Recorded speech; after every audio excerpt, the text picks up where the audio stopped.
But again, I wouldn't underestimate the absolute critical importance of the films they made in trying to sway mass consciousness, because Americans have really gotten into the nostalgia game about World War II.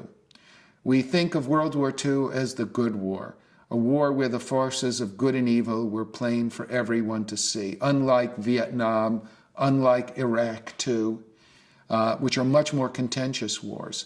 And yet, that was not the case in the 1930s.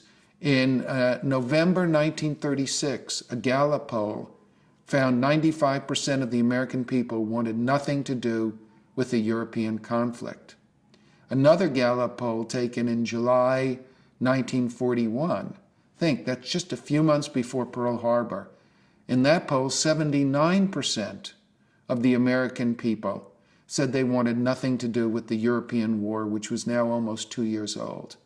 So you had an American population that was isolationist.